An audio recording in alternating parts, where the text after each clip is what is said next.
danışırsan sen Mehmet? Ha? O kız kimdi? Ha? Cevap ver mənə. Kimdi o kız? Kimdi? Sənə nə var Nərmin? Mən o qızla fırlanıram. Başqa sözün var mənə az? Ha? Ha, bak sen benden getirdin Esla. Ha. Kəs səs vay qız, çox danışma. Gönderin beni gönder. Bu günü görməkdənsə ölürəm daha yaxşıdır. Ne gedirsən sevgilim? Dayan beyaz gülüm, gəlirəm dayan.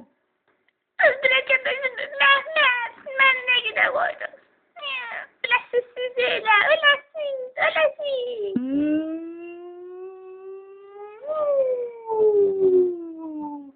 Budur, budur, budur, budur, budur, budur.